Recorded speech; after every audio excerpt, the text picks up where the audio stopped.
I would enter the surf contest. And on the breaks, China would ask me, "Hey, Kelly boy, can you get your ukulele? And we got all microphones set up. Would you mind jamming in between the sessions and stuff?" And I goes, "Oh, shoot!" So I would go surf my heat, and I come back under the banyan tree and start playing my ukulele and start singing. And then I soon realized that singing was, I think I would get a little bit more further in life in my ukulele and singing than I was a surfer, Well, that's a clip from today's interview with Boy DeLima from the band Kapena. And on today's episode, we talk all about how this amazing band started on the beaches of Waikiki. He talks about what life was like growing up on the west side and how he met his wife from the east side. That was a great story to hear. And also just about what life was like growing up on Oahu. He offers some great tips for people visiting the islands as well. And he brings us up to speed on what life is currently like living on the islands during this COVID pandemic and how he and his family have adapted in continuing to bring Kapena music to the masses. So you don't want to miss this one. Let's go ahead and let's jump right on in. Welcome to Hawaii's Best Travel Podcast, where we help you prepare for your next trip to Hawaii. Discover the experiences, businesses, and stories that make Hawaii the Aloha state. And now, your host, Brian Murphy. Aloha, and welcome to episode 38 of Hawaii's Best, where we help prepare you for your next trip to Hawaii. And that still is on pause. Hawaii is closed right now, as I'm sure you're well aware. We're hopeful that sometime in September, Trans-Pacific travel will open up again, but we will have to wait and see just how this whole thing plays out. So continue to, be optimistic, stay hopeful. It's our joy to bring you a slice of Hawaii to you during your week. And we do that on our blog and on this podcast. We also offer guides and tips to get the most out of your stay on the islands. And I just want to say thank you so much for tuning in. If you have been listening for a while, I just want to say thank you. It means the world. If you would go ahead and just take 5 seconds and leave a review and a rating if you are listening on Apple Podcasts right now, that would be super helpful, and I would be so appreciative of that. Well, today, like I mentioned, we are talking with Boy DeLima from the island of Oahu, and he is a founder and leader of the group Kapena. His musical journey began in 1984 when he competed with his two Tongan brothers in brown bags. And we talk all about what that is. It's such a cool story behind that, and how Kapena has been such an incredible presence on the islands, but also how their music has reached across the globe. Boy has toured all over the world, spreading that Kapena music that fans first fell in love with. Boy has been bringing that feel-good island music to the world for over 30 years. His genuine personality, captivating stage presence, and timeless music has made him one of the hardest working musicians in the business. We unpack all of that and more in today's interview. And before we dive in, we talk about how Kapena is doing these live casts just in lieu of not playing in Waikiki every night of the week. So on every Wednesday and Sunday at 5 p.m. Hawaii Standard Time, you can tune in on Facebook or YouTube at Kapena Music, and you can catch their live stream right there. They're playing for about an hour, and it's just great to take a break from the world, whatever is going on right now. Just listen to some amazing music. So go ahead and do that. So go ahead and just put that on your calendar. We'll also link it in the show notes, hawaiisbesttravel.com/episode 38. But enough of my yakking. Let's go ahead and we're going to talk story with Boy DeLima.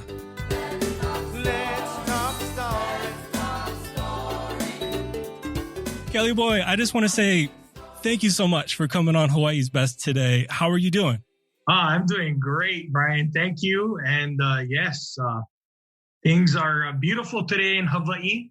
We got a little bit rain over here on the Kaneohe side, but it's in the 80s, and all is well. That's amazing. Have you always lived on the east side? I'm originally from Waianae, Makaha. Those beautiful beaches out there in Makaha. I grew up out there surfing at Makaha Surfing Beach, and there's a place that we call Cabanas or Turtle Beach. We used to body surf there. And so I grew up all along that coast on the west side. My dad's family are all from there. Had a great time growing up on the west side. It's beautiful. And we used to camp down there from there's a beach called Pray for Sex. There's Makua, and there's just all these different beautiful areas. There's Yokohama down all the way towards the end as you're going to Kapena Point. And as kids, we would go all the way around Kapena Point on my dad's old Datsun truck. We would wind up on the opposite side on Mokuleia and Haleiwa on the North Shore. So it was a great time out there in Makaha and Waianae growing up. And then I met my wife in my 19, 20 years old, and we got married. And she's from Waimanalo now. She's from the east side. Over the Ko'olau. So the Capulets and the Montagues. right. East meets west, And she said, I'm not moving that far away from my family in Waimanalo. And so we kind of compromised, and I've been here in Kaneohe now for about 30 years now. Okay. Yeah. You explained a little bit what life was like growing up on Hawaii, but maybe a little bit more story about just kind of growing up, running around. Especially for, the visitors and those that come to the islands. Here in Hawaii, surfing is like a culture thing. Music is a culture thing. It's stuff that have been passed down. We've seen our parents and our grandparents, either be fishermen or watermen or, all sorts of, things that we do here in Hawaii. A lot of kids, play sports, baseball, basketball and stuff, but there's most of the local kids, especially you'll find it on the outer islands, Molokai, Maui, the Big Island, the Big Island kids, they grew up picking opihi, which is little, shells of love that grow on the sides of our rocks, and really a delicacy. I mean, you gotta be very experienced, very watchful when you're doing that kind of thing. But, those kind of things. So I grew up just like that, going to around Mokuleia, like I was saying, and in my dad's Datsun truck from Waianae. And we would go to Mokuleia and go right onto the point of Kapena Point, where there's a big lighthouse out there. And we would pick Vana. Vana is like this sea urchin. It's a sea urchin with the, the pricklies. And in the Vana is, it's like a delicacy too. So we would pick that as kids. We would go fishing. We would camp down there at Kapena Point in Mokuleia, on the Mokuleia side of Dillingham Field. It's actually where the gliders take off out there on Dillingham. Right. I remember as a kid, growing up out there with my grandpa and grandma, and mom and dad would leave us for the whole 3 months. That's when all schools would get off during summertime, and every school would be off for 3 months. There wasn't no, year-round school or you go back to school this, after a couple of weeks. No, this was all Hawaii was like, you get off at the same time. And I remember my father-in-law, and my grandfather was pure Portuguese. My grandmother was pure Hawaiian. So I would get two sides of the food, you know what I mean? The food, them chefing it up down at the beach. And mom and dad would actually come to the beach, and then they would leave all the kids with our, all the cousins, and they would go to work. And then after work, they come back to the beach, and we would camp for 3 months, So we would be fishing, we would be crabbing.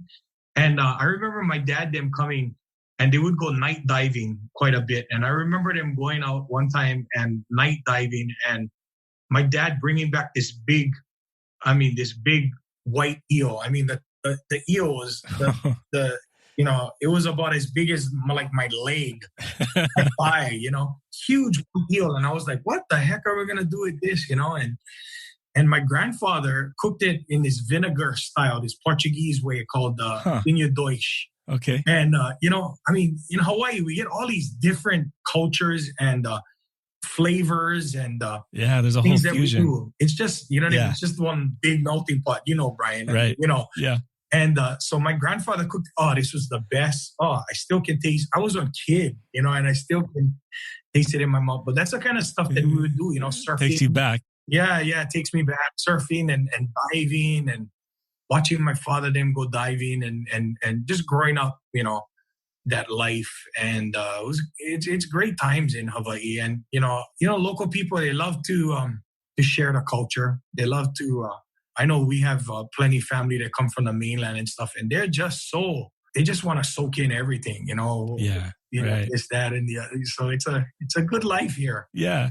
Now, what about music? Was that modeled growing up as well? Like, where did that come from? Well, the whole music thing started in intermediate school. Okay. And it kind of was linked to my surfing. And, I thought I was going to be a pro surfer when I was growing up. I was this skinny little kid that was, after I left Waianae, I moved to the Kaimaki area.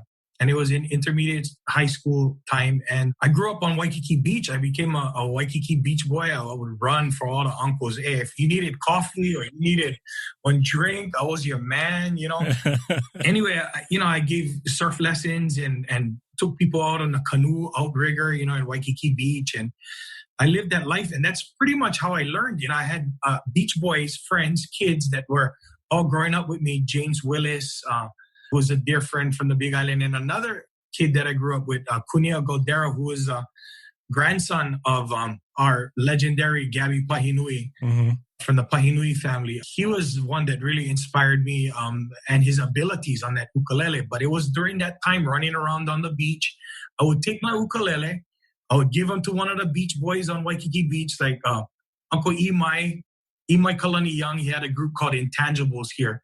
They did the 4-part Hawaiian harmonies and the beautiful old surfer style, and it was just, so I would give them my ukulele and I'd be watching the chords. Cool. So anyway, China Uemura, who organized these big China's surfboard meets, longboard meets, would put on these surf contests down in Waikiki. I would enter the surf contest. And on the breaks, China asked me, "Hey, Kelly boy, can you get your ukulele? And we got on microphones set up. Would you mind jamming in between the sessions and stuff?" And I goes, "Oh, shoot!" So I would go surf my heat, and I come back under the banyan tree and start playing my ukulele and start singing. And then I soon realized that singing was. I think I would get a little bit more further in life in my ukulele and singing than I was a surfer, So about like what year was this around? Oh, that was in the 80s. Okay. That was in the 80s, yeah. Yeah, definitely early 80s. So things were really starting to kind of build up. Yes, at that time. I graduated in 84, so yeah, that was around the intermediate and the kind in the 80s, definitely. Yeah. And it was 85 you started Kapena? 85, I started the Kapena that I would go on for the next 20 years with. Oh, okay. Yeah, maybe unpack that a little bit. How did that start? So in 84, I entered the Brown Bags to Stardom, which was the equivalent to like American Idol or The Voice, the Hawaiian version of American Idol. And it was high schools that competed against each other. And the finalists would compete at the Waikiki Shell. Oh, okay. I tell you what, Brian, this thing was loaded. We never had internet. We didn't have any, what I mean, couldn't download somebody's song or you go to Tower Records and you buy your CD. That's right. I remember that. I'm sorry, cassette. Cassette, yeah.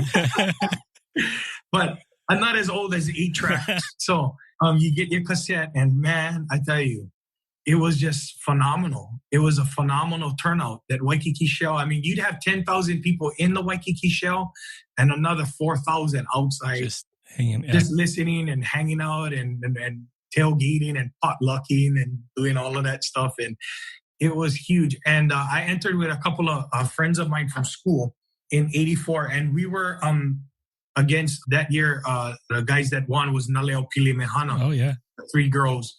They did their original and they just blew everybody out the park. And it was awesome. But that was my first time entering the Brown Bags. And then the next year, I entered with my group with the 2 Tongan brothers, Tiva and Tiva. Okay. That was in 85. But they had a elimination process, which was before we got to the shell, before you just win for your school and you go straight. You would win at your school and then you'd go straight to the shell. But the next year, we won for the school. And then the top 3 from our school would compete another high school, top 3, and they called it Hawaii High. And we didn't make it out of that round to go to the Waikiki Shell, but we went other places after that in our career. Yeah, that was just a launch pad of, stuff, the groundwork. And then we went on and traveled and won, countless Na Hoku Hanohano, which is equivalent to the Hawaiian Grammys, for those of you guys that don't know. And I got a couple in the back there, all in my... Yeah, I see that. There's a bunch of them in the back there. Just a contemporary group of the year, album of the year, and on different, years and stuff. And, it was it's just been a wonderful journey. The music has been a wonderful... Of course, Dan went for about 20 years. So for the past, I would say 10 to 15 years now, I've been performing with my children, which has been another, another season and another chapter in my life, which has been, I think, the biggest blessing for me. I bet. Like I was telling you earlier, you guys, about culture. Here in Hawaii, culture is really important. It's stuff that, the language is what is passed on. Our language is not something that we just, figured out. Let's, you know what I mean? It's a cultural thing, just like the music. So right. My dad taught me, I'm teaching my kids, and now my grandkids are performing too with us. It's just the circle of life, and to Hawaiians, that's very important. It's our culture. Like, so the music, surfing, everything to do that is to do with ohana. And I guess the ohana is, the family unit is the biggest, bond here in the islands, as you well know. So yeah, the kids are carrying on. They're carrying on the legacy. And, the beautiful thing is I get to sit back and still breathing, and I'm alive, and I'm enjoying every moment of this. That's incredible. You hit it on the head. As you were talking, the word, this legacy just kept popping into my head. And it just must be super cool seeing, your family carrying this on and seeing some of the fruits, right. Out of these, how many years, Yeah. That's incredible. It is. It's one thing to pick up the ukulele, any instrument, and like, hey, I think I have this talent I've been getting. I should, refine it and press into it. Mm-hmm. But then on the other side, there's this whole songwriting journey. And maybe talk a little bit about that. When did you discover, or what was the songwriting process like for you, or what is it like for you currently? Well, I'll talk about a song that I wrote. It's called Kalena and Lilo. I wrote this for my daughter. Mm. I kind of shot myself in the foot writing this one, because now the other two kids are like, wow, Dad, where's our song? Gee, thanks, Dad. We know who's favorite. Thanks a lot, Dad. Now we know who the favorite is. But it just, this, a lot of people think that you just sit down at a table and you just start writing. And normally that's what it is. It's about experiences, and it's about, things that you've been through life. And basically music is like, I'm sure I can answer for everybody. It's like the soundtrack of our life, right? Yeah. You can remember when, I remember when Rock the Boat, Don't Rock the Boat, baby. That was in the 70s. I was in Waianae, you know what I mean? And, it's the kind of songs that come up, and it's like, boom, you're right back to exactly that time. It's like, I remember that. I remember where I was walking and where I was. And anyway, so it was like that. But in this song in particular, that's the process of songwriting, I presume. But in this time particular, I was dreaming, and I dreamt the melody, and I woke up from my sleep, and I came to the table over here that I'm sitting on, same living room. I've been here for... Kalena was 3 months old when we moved into this house. She's 28 now. She was 9 months old when I wrote the song Kalena Ku. So it was right here. Came to this table, and I started writing the lyrics. And it just came, the melody, everything just coming, funny faces, and it's like... Yeah. And that was like a very unique process, I guess, of the songwriting for me with that one. And that thing became, honest to God, Brian. Yeah. We just did a baby party. In Hawaii, we celebrate baby parties for years. Baby luau's are very, very it's important. A thing. Yeah, it's a thing. It's a huge thing. Everybody has a baby luau. And it's because of, another cultural thing. If right. The kids in old Hawaii would make it for a year, it was a celebration, because anyway, I won't get, Sure, yeah. You can fill in the blank, yeah. Anyway, so the baby luau's are very important to local people. So I want to say maybe a year or two ago, I wrote this song 28 years ago, guys. So they hired us to come and play for their baby luau. And the baby's name was Kalena Ku. You know what I mean? And there's so many Kalenas named after, the song after all of these years. And I'm like, what a timeless thing, songwriting is. It's like, I mean, I wrote that song 28 years ago, and people still name it their kids Kalena, and they want to, you know what I mean? They want to, hire you so that they can play for their brand new babies, birthday party, Kalena, and it blows me away how much an effect music has on our lives and everybody's life in general. Yeah, it definitely speaks to the soul in ways that words can't sometimes. Yeah. I totally agree with that. Yeah. And, I tell the kids that we have a responsibility, when we're up there performing. That's why it always comes from a good place, when we perform. Because we have a responsibility because, we are the soundtrack for a lot of people's lives. And you know what I mean? I mean, I get it all the time, bro. This one kid told me, bro, Kelly boy, I remember he sent me a message on Facebook. He said, I remember when the first Kapena cassette came out, me and my friend, we heard about this group on KCCN radio, and we caught the bus from Haleiwa all the way to Ala Moana Shopping Center just so that we could get the Kapena cassette tape. And bro, we had them and we carried it all the way back on the bus back to Haleiwa and popped it in. And, countless stories. And I'm like, bro, thank you. I said, bro, I'm forever indebted, bro. Thank you. And you don't realize how much the music touches people, Like I tell the kids all the time, we have a responsibility to keep it up, keep going and keep singing it from the heart, Totally. Now playing with the kids, maybe going back even a little further, what was that transition like, doing the family band? It was like a change of duty. It's like things kind of fell into place. There was no animosity. We never ever broke up with my original group. It's just, people moved on, Yeah.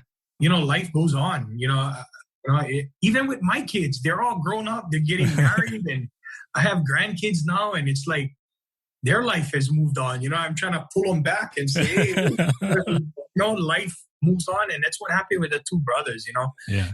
And Timo, Tiva, in Tonga, even the Tongans, they're Polynesians too. So they have a heavy culture, which is heavily placed on the oldest child, especially in Tongan families.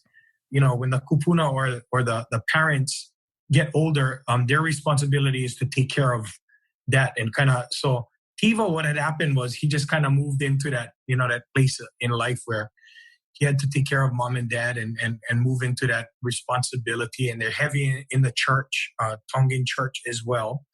He just had to step up, and the music, he couldn't really keep going with how we were going about things. And it kind of just worked out really cool because Kapena joined in as our keyboard player. And then Timo got married and he moved back to Tonga to go help the parents out too, which was the guitar player. And then Kalena came in. She jumped on keyboards.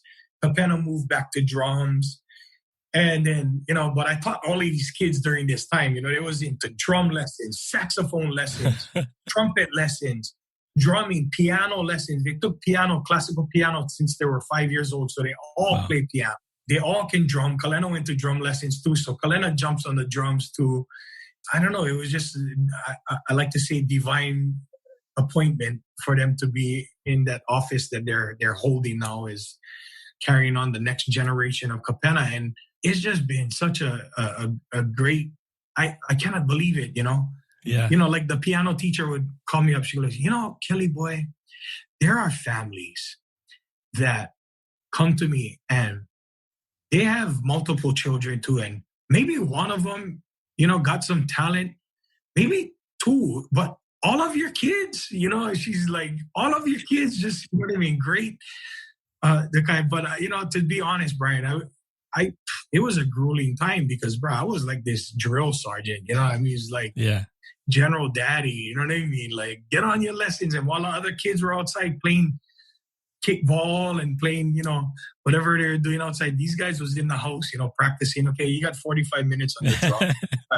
45 minutes. And then when you guys are done with your 45, everybody switch.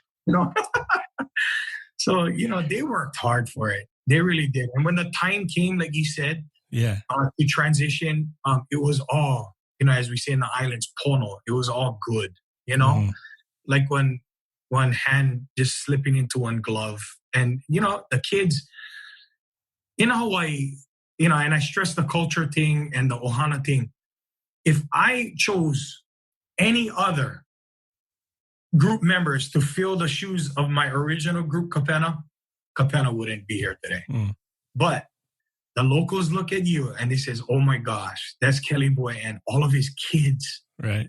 They can get, because it's all about ohana, like I told you here in Hawaii, right? They get so charged. People come up to me daily.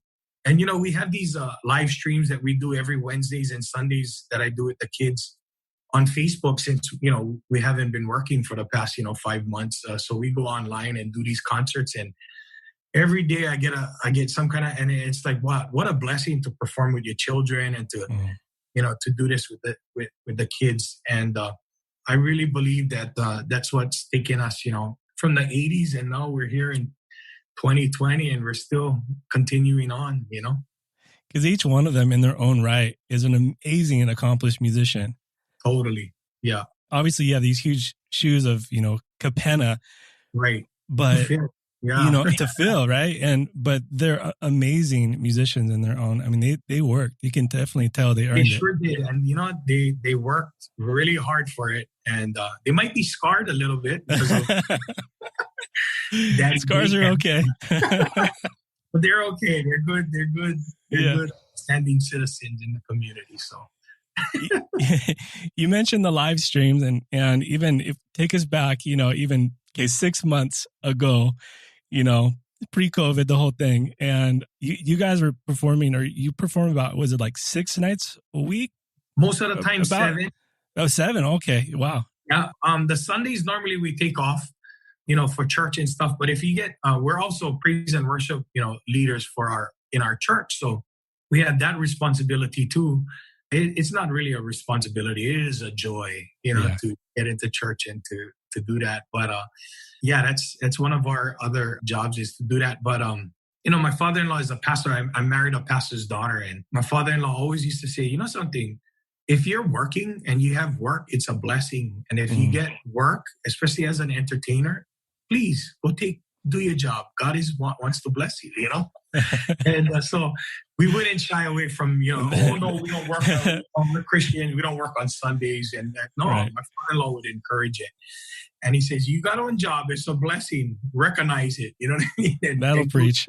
So, some of the times, we would a lot of times we get gigs on a Sunday in the evening. But yeah, so we work in Waikiki pre-COVID. To answer your question, Mondays we're at the Halekulani Hotel. Tuesdays we're at the Royal Hawaiian Hotel. Wednesdays I'm at I do a solo thing, but all of my kids, remember now, during the week they all do solo. So Kapena plays the grand piano at the Moana on Wednesdays. I do a solo at the Surf Jack. Kalena does a solo piano gig at Mangiamo's, some Italian restaurant, and then Thursdays, the Royal, I think, anyway, I got it all. That's how long I've been out of work. Yeah. Thursdays, I think the Moana. Beach? Okay. Yeah, the beach bar. Yeah. At the Moana. So that was our steadies. We're doing the Sheraton Waikiki on Fridays, but then they changed the times on that. So about maybe a year or two now, we've been out of that one on Fridays, but we get casuals, like baby parties or a wedding or something on a Friday, or even we perform at the different restaurants or clubs, Mai Tai Bar at Ala Moana, different venues. And then we do just this huge bunch of like from baby parties to weddings to 5th birthday parties, anniversary parties and stuff. So our weekends are just, most of the time just, and this was pre-COVID now. Right. We went from that to from hero to zero, So no, we're not, we haven't been performing for the past 5 months. We're very optimistic and we have a great attitude. And, the good Lord has been really providing for all of us, I choose not to, sit back and feel sorry for the situation or myself and what I don't have. But I'm thankful for the things that I do have. I'm still breathing, right. I'm still alive, And, I mean, in this whole pandemic, I mean, one life lost is too many. If I'm sitting here talking with you, brother, I am so...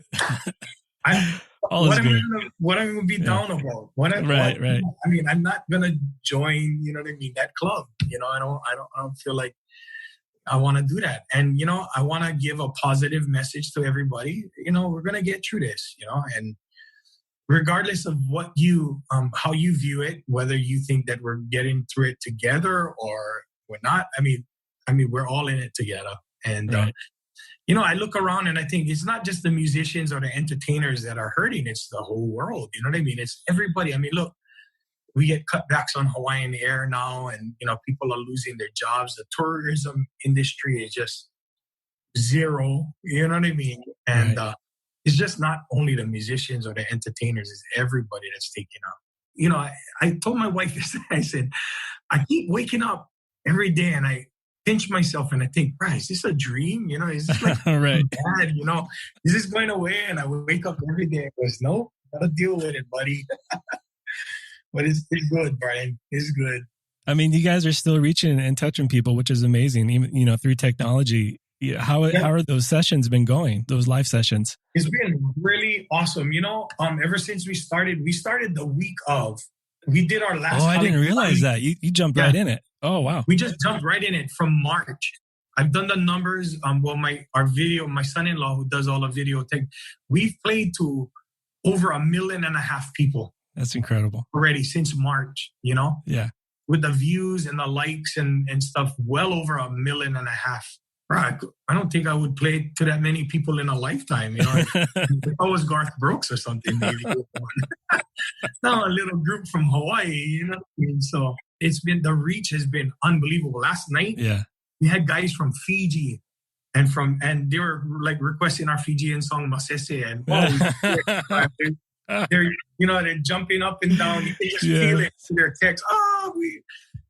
And we get Tahiti. We get them from all over the Mundabe, or anyway, we get troops that tune in from all over, Kuwait and or all these different places, and it's just mind-boggling. That when we go live, the feed is going so fast I cannot read it all. It's this bam, bam, bam, and it's like, the outpouring. You just can feel the love. But what I really say mostly is, for us, it's medicine, because we haven't been playing for 5 months. For us, this is it's a two-way. It's a two-way avenue. People are writing me, thank you for sharing your music. No, thank you for tuning in. Thank you, because we need this. We need we need this interaction.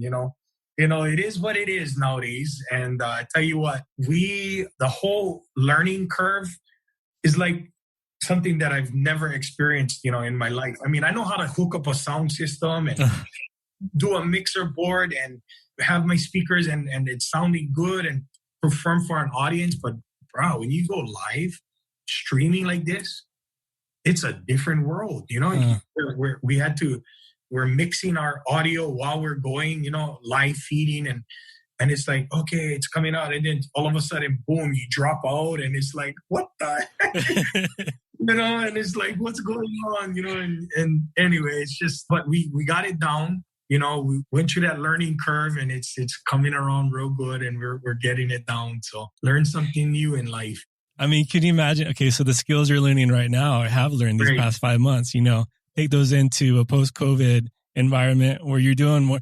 That's just that's incredible though, Right. Like you probably never would have stopped and like, hey, I'm going to learn how to live stream right now. Like, no, I got to go over to the surf rider right now. Never happened, but now it's so intricate. I mean, it's so accessible for people that it's so cool. I don't know what we're gonna, I don't know what we're gonna return to when we get this. It's gonna be definitely, like how 9/11 kind of just changed the course for, how we live and how we, check into airports. Is I think this right here, what's happening is we're living in we definitely got pointed in a different direction, and it's definitely right a different way that we're going to be living. Definitely. So from the humble environment of your living room and streaming to millions of people to playing at the Shell, I'm just super curious, playing across the world and even in Waikiki, is there like one experience, one performance that you go back to and you're like, that was that one night that was just magical? Is there one performance, or is there like a season or multiple performances that just kind of flood your mind? There's so many, when you say that, there's so many things that come up, emotions and feelings and stuff that come up in my mind. There's been so many wonderful experiences, Yeah. I remember a lot of them were at the Waikiki Shell. It was a FM 100 birthday bash.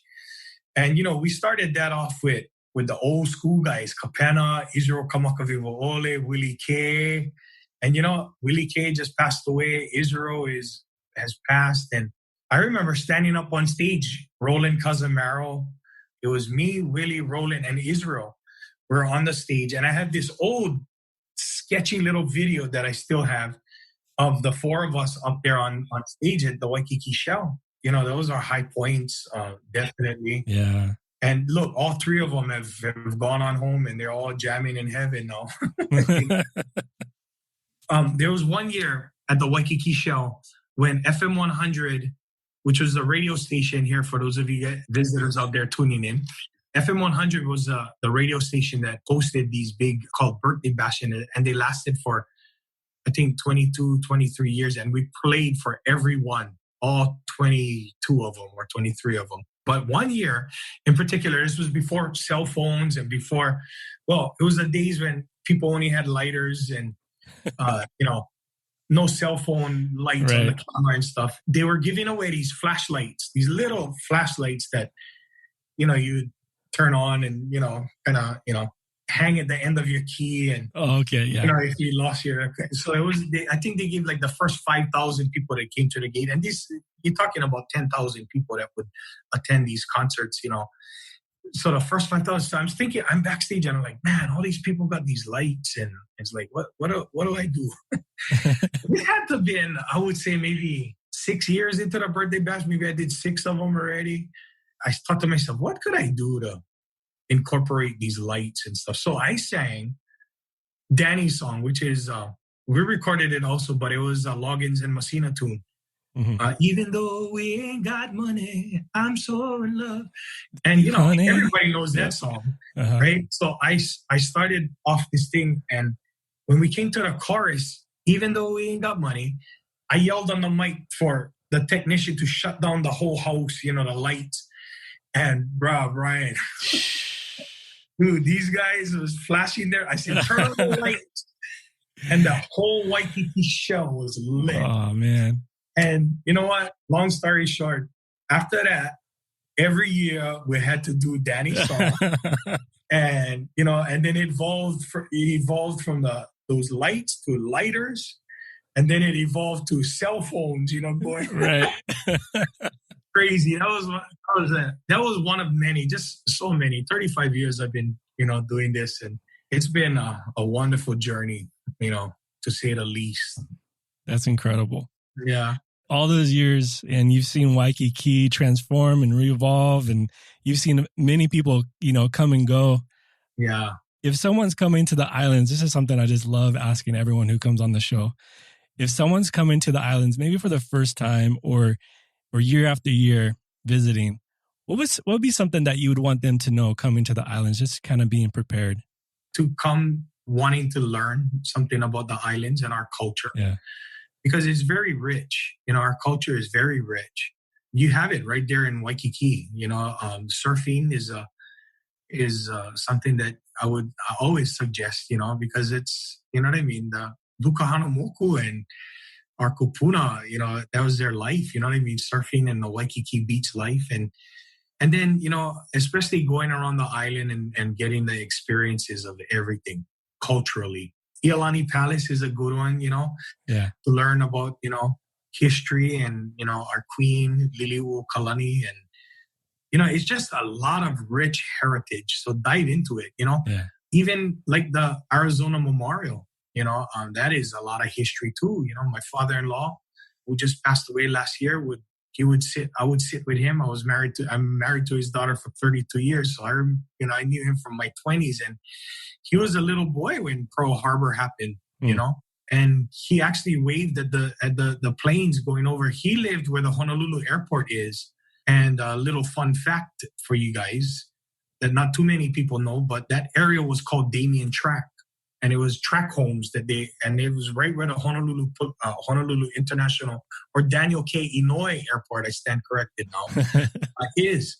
Right. It was the main track. So right next to the Honolulu Airport is Pearl Harbor, right next door. So he was a little boy. He was about 6, 7 years old. And he remembers those Zeros, coming over, coming right over their house. And they were low. He said they were low. And all of a sudden, these bombs went off and fire. He said they saw fire a mile up, just going, and just chaos and, sirens blowing. And it makes me, it takes me like to another place when these old timers, they tell you. So like I said, getting back to my point, a lot of history over there. Yeah. And, it even has a deeper respect for me when you hear it from the mouth of somebody that experienced it, like my father-in-law, that kind of stuff. And go around and enjoy, even the ex-president Obama comes here and vacations here and definitely tries out loves to eat our favorite shave ice. Shave ice and Matsumoto's in Haleiwa. And just, what is unreal about Hawaii, and I like people to know, especially visitors, is the food. The food is just incredible because we have this, this mix, pot of different cultures that are infused in our food here in Hawaii, bro. That is, us locals, we all know this pandemic is the coronavirus. We have a word here in Hawaii called momona, and momona means kind of heavy, like big guy like me, kind of. And most of us local people, because the food are so good, we're not catching so much coronavirus, but more the momona virus. That's good. I would say, you know what I mean? I know a lot of people just want to get onto that beach, and it's like, let me get some suntan, let me get into that water, and that's all good and well. But, go up to Waimea Valley, and that's nice stuff. So much, rich history there too. Yeah. So, take the time to kind of, go over your game plan. Even as locals, we like to go to believe it or not, the Polynesian Cultural Center too. Okay, yeah. I love to spend the day. Sometimes we go, maybe we won't go for a year, and then we go visit all the villages, and then you get that real quick injection of what, you know what I mean? What all the different Polynesian islands are, and how they're our brothers and sisters, and how we are all kind of connected, that perspective. Good stuff. Good stuff. And stop by one of those stands on the side of the road that sells ice cold coconuts or pineapples and stuff. Get some. Even the locals do that. Even the locals do that. So, Kelly boy, oh man, I could keep talking to you forever, man. And I could too. This is great. I have family who are Portuguese as well. Yes. Now, how can people, you mentioned you're doing the live streaming right now at the time of this recording will be released.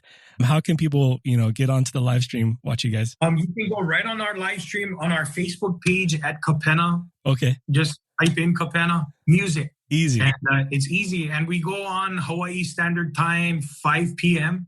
on Wednesdays and 5 p.m. on Sundays. And we're doing that because Hawaii is probably one of the only last states. We have a quarantine here. It's a 14-day quarantine. So if you're coming from the mainland and stuff and you get quarantined, I mean, you don't want to waste 14 days of sitting in a hotel room. But, because of COVID kind of making a little surge here in Hawaii as well, the governor is thinking about shutting it down again, and shutting everything down.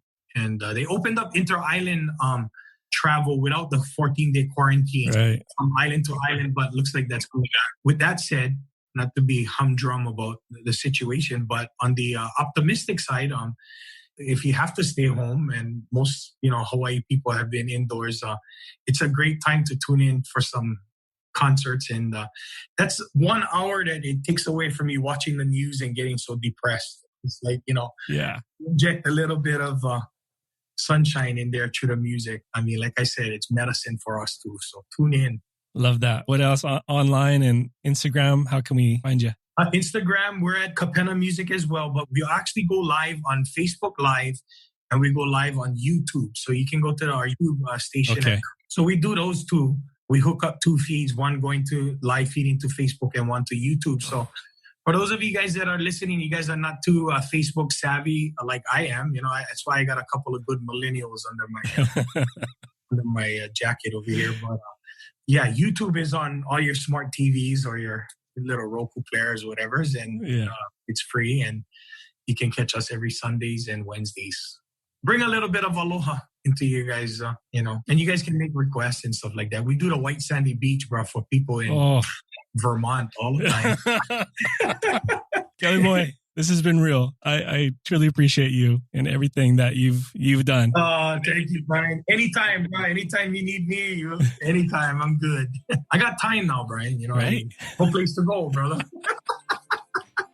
Well, a big mahalo to Kelly boy for his time and coming on today. My biggest key takeaway was not only is Kapena an amazing band, you can tell that they're so genuine. The heart behind Kapena is so real. The perspective, and no matter what we go through, we always have music, and to always do our best to look on the bright side of things. And I just love that outlook that Kelly boy and his whole family just portray.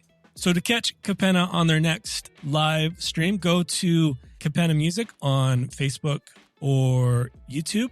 And they are live every Wednesday and Sunday as of right now at 5 p.m. Hawaii Standard Time. Or just go to our show notes, hawaiisbesttravel.com/episode 38, and we'll link all that in there for you. Well, I just want to say thank you so much for joining me today.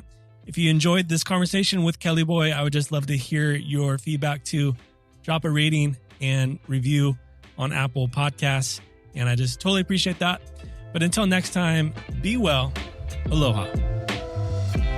Thanks for listening to Hawaii's Best Travel Podcast. To stay up to date on future episodes, be sure to subscribe. For more information to help you plan your next trip to Hawaii, visit hawaiisbesttravel.com.